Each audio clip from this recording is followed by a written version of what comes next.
And and I really I don't try to change his mind.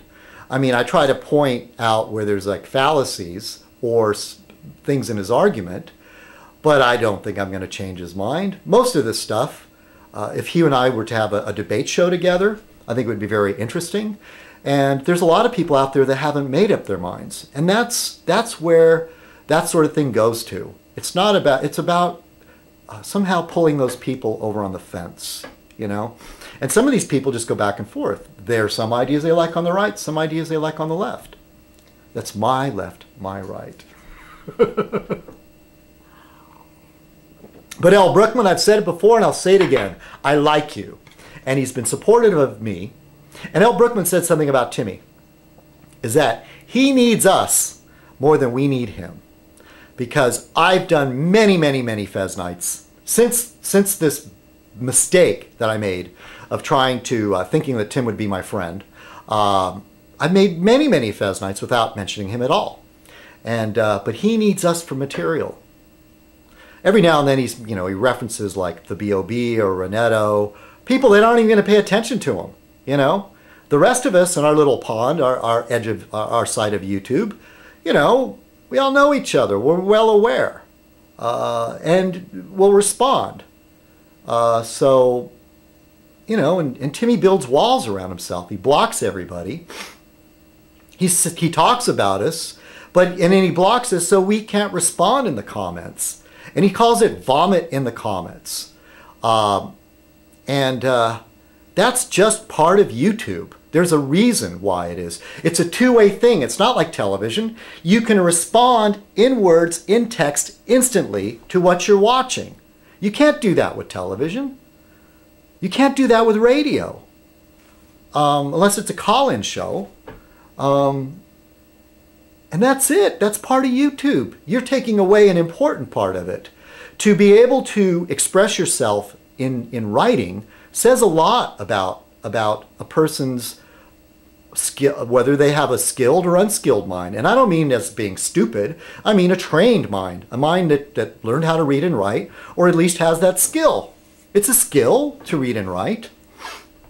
And I've been picked on for being some sort of grammar Nazi and stuff. And look, all I know is what sounds right. I wouldn't be able to diagram a sentence if you held a gun to my head.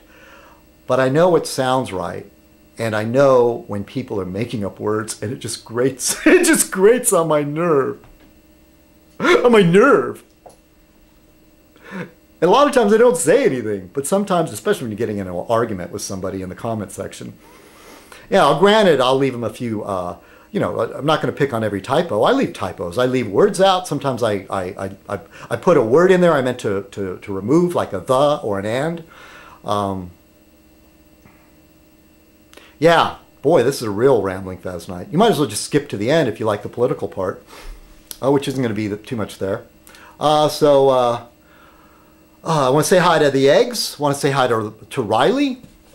I used to sort of take pokes at Riley. And he took a few pokes back at me, but I've come to appreciate and like Riley.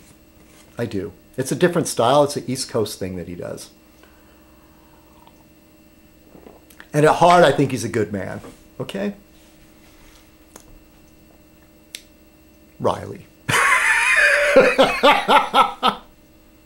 Oh, I want to say hi to Oinky Dag.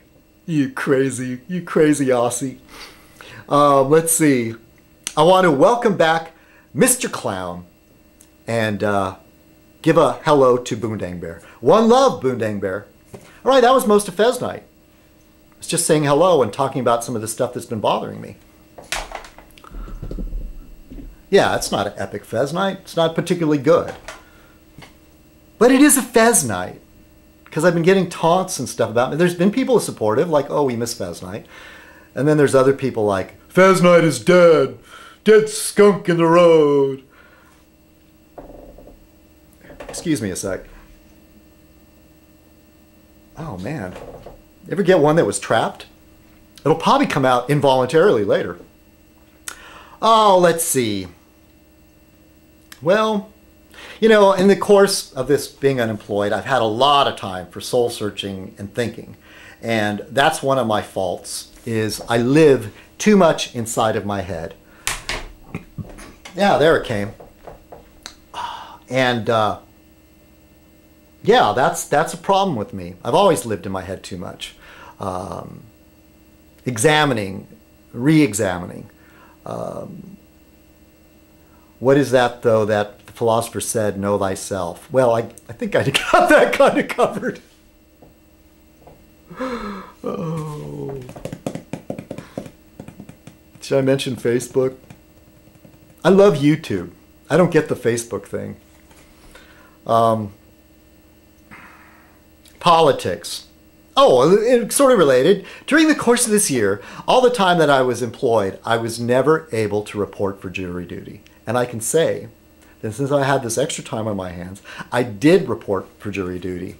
And I found it interesting. What an interesting system. An interesting cross-section of our society. Of course, there's only like a segment that's going to get called for jury duty, and an actual segment, then again, cut that segment, take that segment and create another segment of the ones that actually show up. I would like to say I served on the actual jury, but no, I went through the process and didn't get called. I mean, I showed up, I was called for jury duty, but I didn't serve as a juror. Oh boy, can you imagine me being on a jury? It's a good thing I didn't get in there, huh? And one interesting thing that sort of happened to me while I was there, I have a messenger bag. I rode my scooter downtown because parking is difficult. But being on a scooter, I could park for free if you know where to look. And so I carry this messenger bag. And the messenger bag, you know, I mean, you know, I like to feel that I like to be prepared. And the first time I went through the metal detector, you know, the courthouse in San Diego, I don't know about the rest of the states, but there was an incident of somebody doing something crazy in a courthouse. So since then, all the courthouses in City Hall have metal detectors and security. I walked through the first time, no problem, didn't think anything about it. Carried my messenger bag in there, did my thing. Oh man, I wish I would have had a laptop. But I did bring my copy of James Joyce's Ulysses. And I know some of you have been following, I've been reading this for like, what, going on 2 years now? I'm about a third of the way through. I tell you, man, I just read it and plow ahead. There's just so much of it. Here, can I read a little bit of James Joyce's Ulysses to give you an idea of what it is to try to read this? Bob Cowley's twinkling fingers in the treble played again. The landlord has the prior. A little time. Long John. Big Ben, lightly he played a light, bright, tinkling measure for tripping ladies, arch and smiling, and further gallants, gentlemen friends. 1, 1, 1, 1, 1, 2, 1, 3, 4. Sea, wind, leaves, thunder, waters, cows lowing, the cattle markets, cocks, hens don't crow, snakes hiss, there's music everywhere. Rutledge's door, creaking. No, that's noise. Minuet of Don Giovanni he's playing now. Court dresses of all descriptions and castle chambers dancing. Misery, peasants outside. Green starving faces eating dock leaves. Now that is. Look, look, look, look, look, look, look.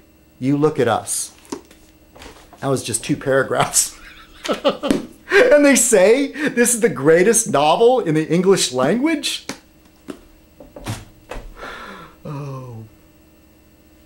So maybe some of you might understand why it's taken me so long to get through it. It's not exactly a page turner. But the gist of it is in Dublin, and this man just going on about. I mean, there's his father's funeral and these different people he interacts with.